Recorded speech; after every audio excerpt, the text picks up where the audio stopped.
boa tarde a todos.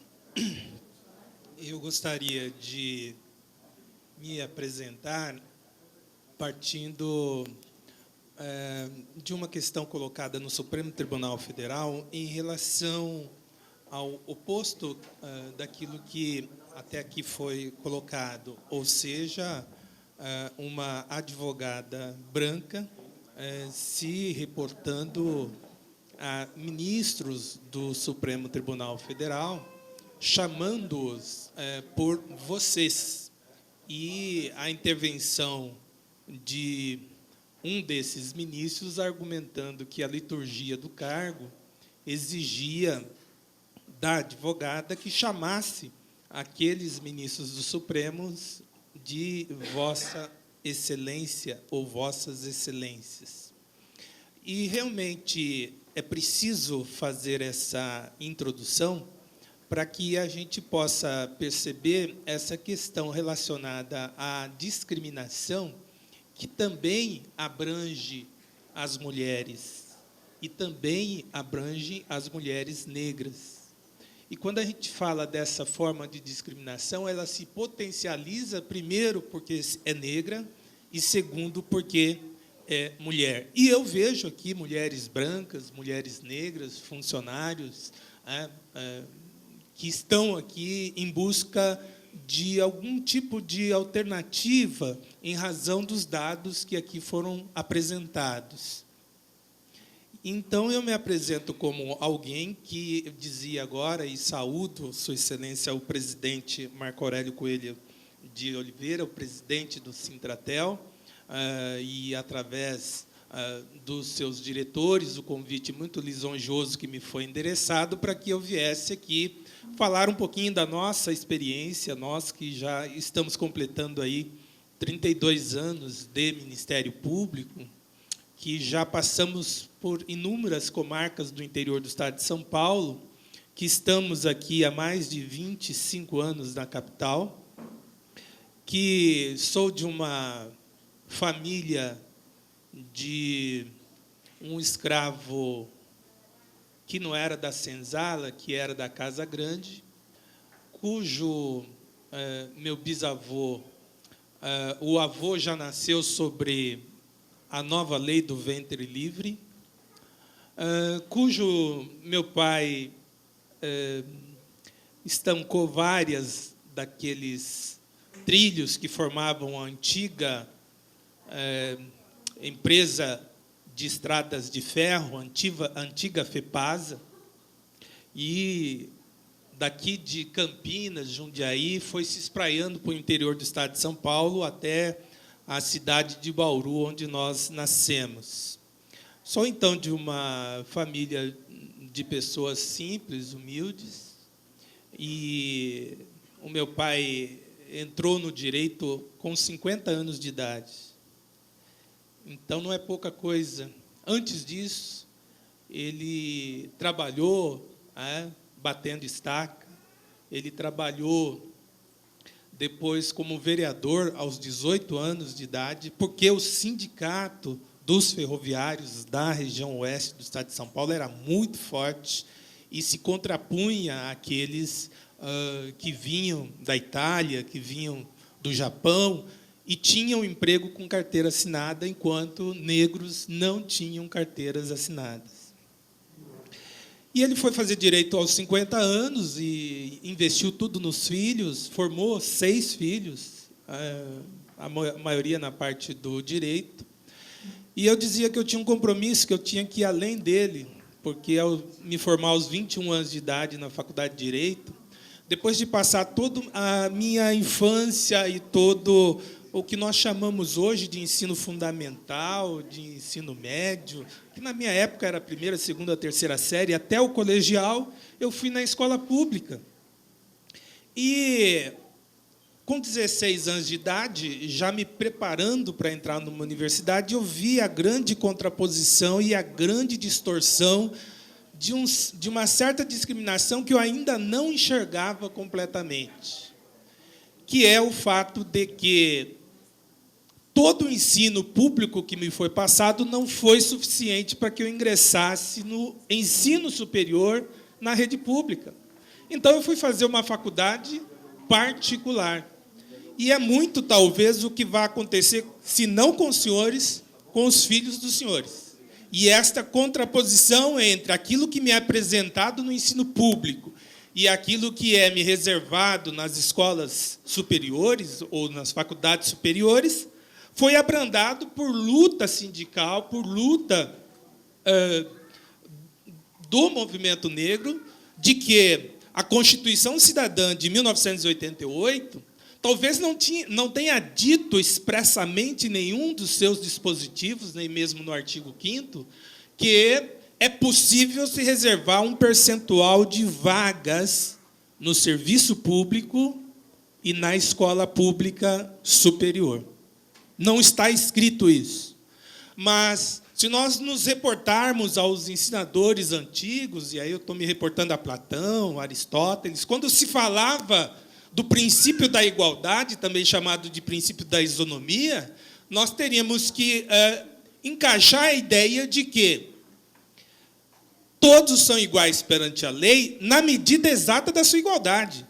Porque se nós não somos iguais perante a lei, na medida da sua desigualdade, é possível ações afirmativas, políticas públicas, para nos colocar em situação de igualdade. Então, formado pela Faculdade de Direito, lá de Marília, na região oeste do estado, vim para São Paulo e vim para concorrer com uma faculdade de 4 anos particular, quando aqui a USP era endereçada já para alunos com inglês, com espanhol, porque eles eram da escola particular. Muitos aqui do Notre Dame, muito aqui do São Luís, muitos de colégios de destaque na cidade de São Paulo, com 5 anos, falando 3 línguas, e eu, um simples mortal da cidade do interior do estado de São Paulo. E levo até hoje a pecha por ter ingressado em 2 de junho de 1988, eu estou falando de coisas que vão para 32 anos, levo a pecha até hoje de que eu só passei nesse concurso público com 16 mil candidatos para 80 vagas. Eu só fui aprovado entre os últimos colocados porque nós completávamos 100 anos da abolição da escravatura. E tive, então, a partir de 88, porque o estágio probatório, segundo regra constitucional, é de 2 anos para o serviço público, tive que, durante esses 2 anos, provar, até para os membros da banca que diziam, em tom de chacota, ele não vai aguentar, porque o trabalho do promotor de justiça é um trabalho incessante, é um trabalho que um jovem com 22 anos não vai dar conta. E ele, sendo o mais novo no Estado e o terceiro mais novo no país a ter ingresso na carreira do Ministério Público, ele, muito por conta da própria função, que lhe é espinhosa, vai arregar, como diz o jargão do CQC, ou da Jovem Pan. E nós vencemos essa fase, de tal sorte que, passado alguns anos, eu sou convidado pelo meu professor do núcleo de ingresso à carreira jurídica para uma palestra na Universidade de São Paulo, Largo de São Francisco, 20 anos depois de promulgada a Constituição Federal. Então, vou lá, em 2008, falar sobre um tema que, para mim, é muito tranquilo, mas que, para os alunos ali do Largo de São Francisco, foi muito espinhoso, a ponto de me jogarem alguns tomates durante a minha fala. E o tema era que eu escolhi adredemente preparado para enfrentar esses alunos. O tema era de carro importado para o serviço público e para as universidades públicas, onde eu mostrava a esses alunos, através de dados estatísticos, de que 99% desses alunos estudaram na rede particular de ensino.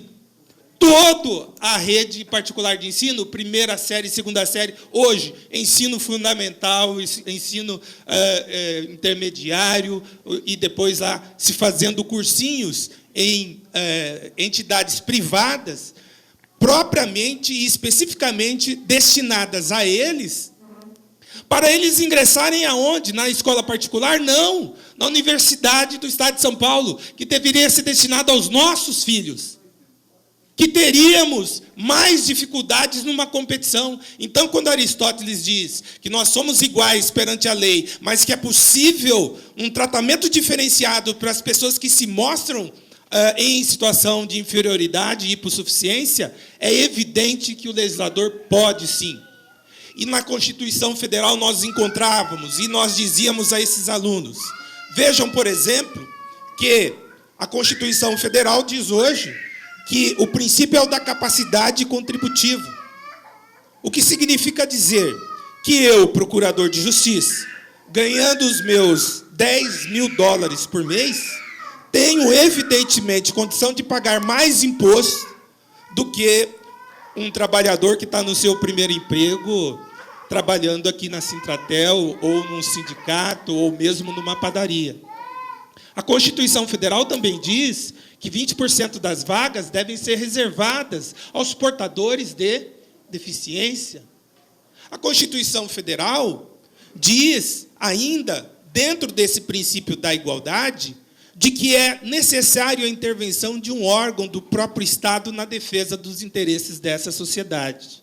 Foi aí que nós ingressamos, junto com essa Constituição de 1988, estou no Ministério Público durante esse todo período, e, ao explicar a esses alunos que nós não somos iguais perante a lei, que nós somos, sim, 54,37% da população que se declara afrodescendente, mas o tratamento que é dado aos meus filhos não necessariamente é dado aos filhos dos senhores. E eu dizia agora ao próprio presidente, o senhor Marco Aurélio, de que, exercendo as funções, além de procurador de justiça, sem prejuízo das minhas funções, na gestão passada do Corinthians, a convite do André Sanches e do presidente de então, exerci o cargo de diretor de Relações Internacionais do Corinthians, que é algo muito grande.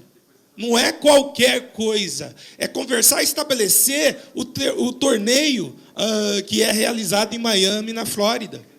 É discutir o contrato, talvez um dos maiores mitos do MMA, que esteve lá no Corinthians. Além dele, Júnior Cigano.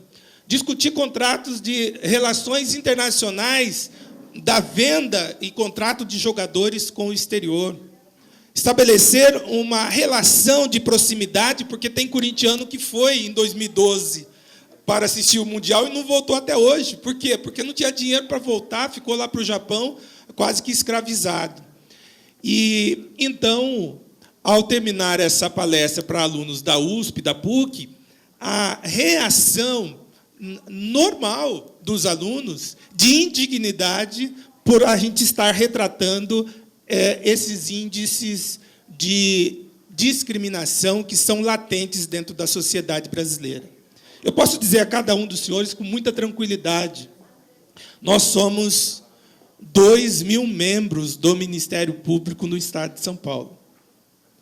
Apenas 20 afrodescendentes, dos quais, pelo menos, 18 se negam a discutir o tema sobre a discriminação estrutural dentro da nossa sociedade. Por que isso? É muito natural, muitos desses talvez fossem alguns filhos de procuradores, porque nós temos hoje, no último degrau da carreira, onde eu estou hoje, nós temos 300 procuradores, dos quais apenas 3 são negros. Então, eu posso me incluir hoje dentro daquele quadro que eu relatava aos alunos. Por quê? Porque a minha filha estudou todo o seu ensino primário, fundamental, todo ele na rede particular. A minha filha foi se preparar nos melhores cursinhos da cidade de São Paulo. E a minha filha é aprovada entre os primeiros alunos da USP.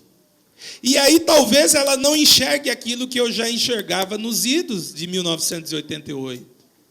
Hoje eu moro na Avenida Rio Negro, próximo ao shopping Alphaville, ali em Alphaville.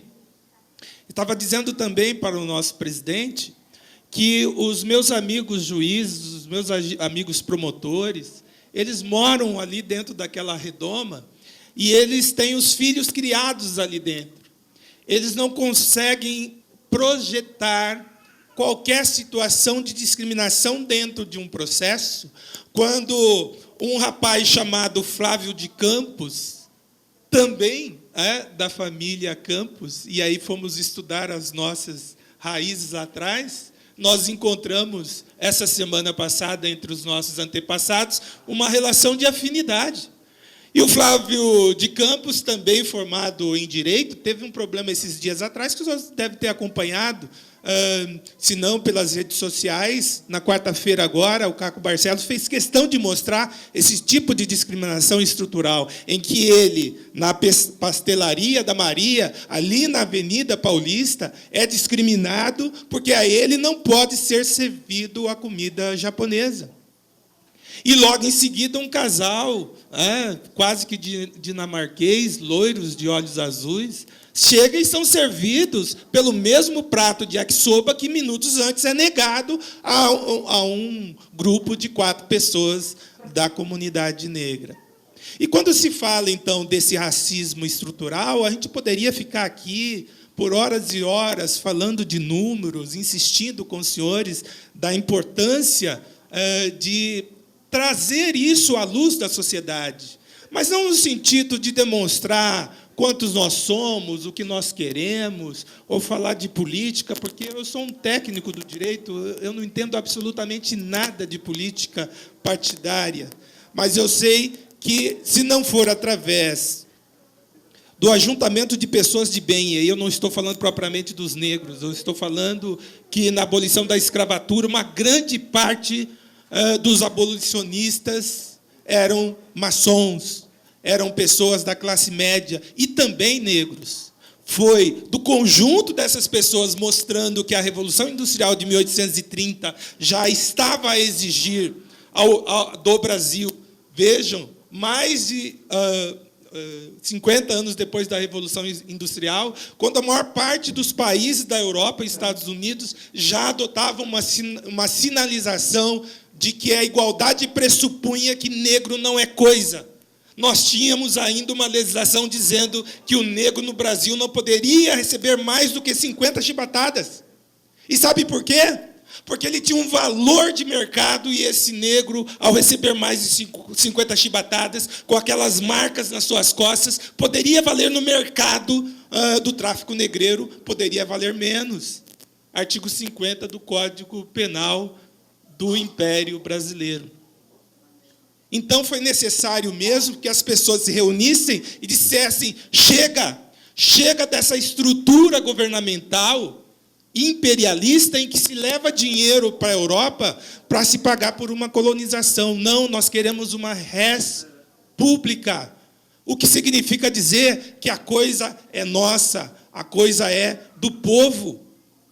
E se nós projetarmos esses períodos a que eu estou me referindo do passado para os dias odiernos, e eu coloco isso no nosso trabalho, sem qualquer viés político-partidário, volto a insistir nisso, eu estou dizendo lá que nós aceitamos, em 2018, na 8ª eleição majoritária, nós aceitamos uma mudança, e, em razão dela, já no governo anterior, uma perspectiva de alteração das leis trabalhistas, tornando mais flexíveis a demissão de funcionários, tornando o pagamento de horas extras e a carga de trabalho mais flexível para se pagar menos para os trabalhadores, sobre o afã de que nós aumentaríamos os índices de emprego, ou, em via contrária, diminuiríamos os índices de desemprego que já orçava a casa dos 12 milhões de desempregados no Brasil. E sabe o que nós conseguimos com isso? Abrindo mão de alguns direitos, nós conseguimos que dados do IBGE, mais recentes, indicam que nós estamos batendo 13 milhões de desempregados no Brasil. É isso que nós conseguimos.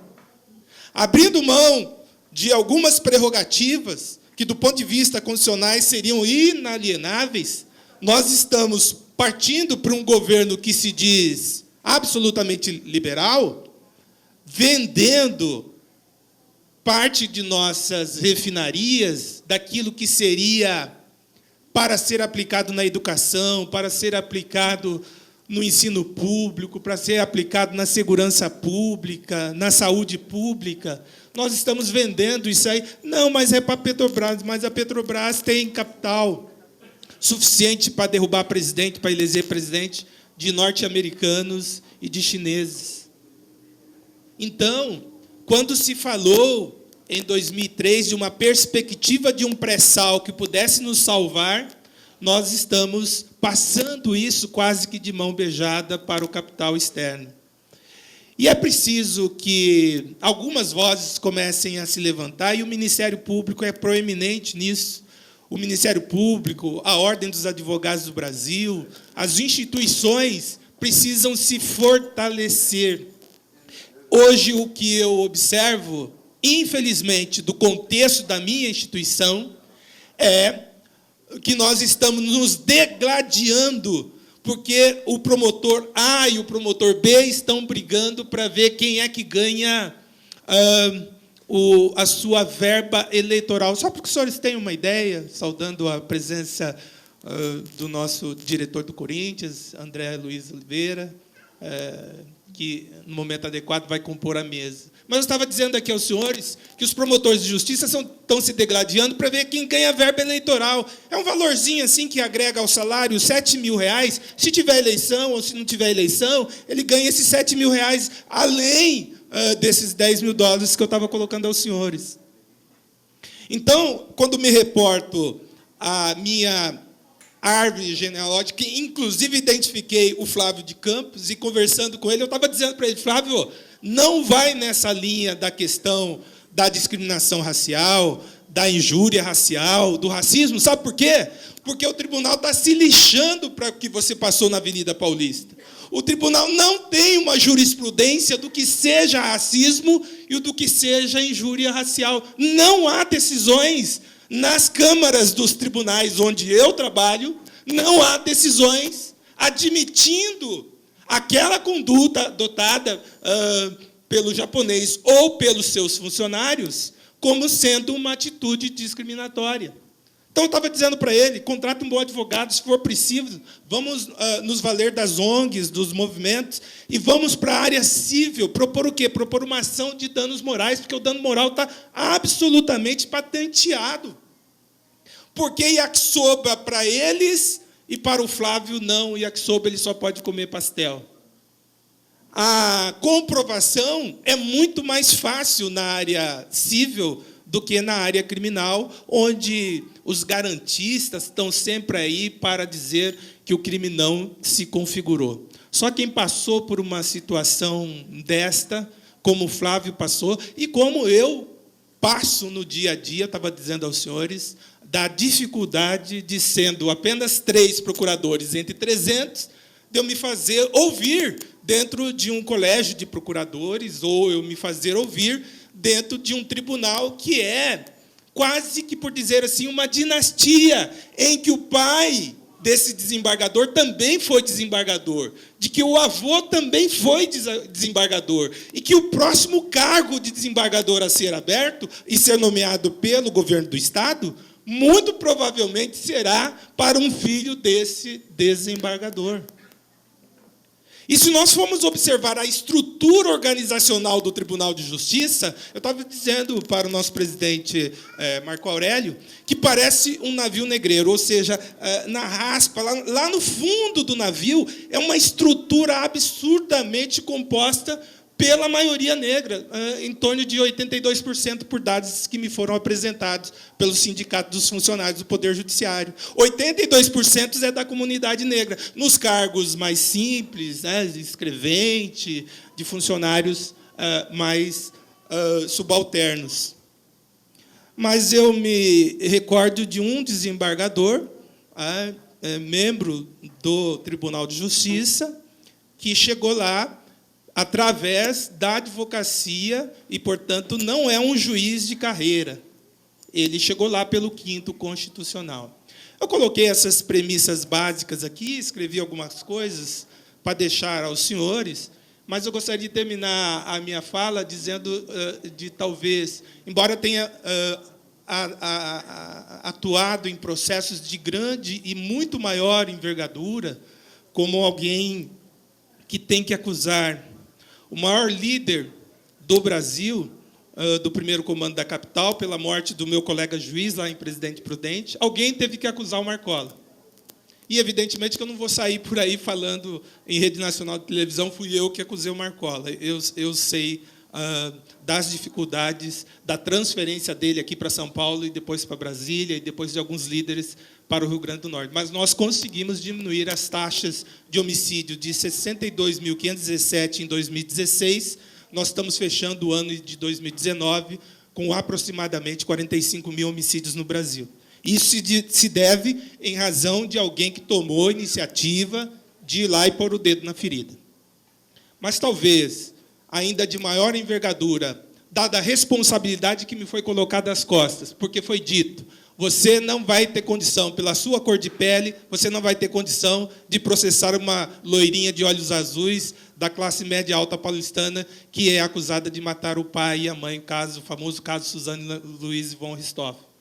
E aí, substituindo outro promotor que não andava bem das pernas dentro do processo, ingressamos no ano de 2006, fui até o Supremo Tribunal Federal e mostrei para a presidente de então, do Supremo, de que haviam 2 rapazes presos, e esses 2 rapazes eram rapazes com deficiência de pagamento dos seus advogados.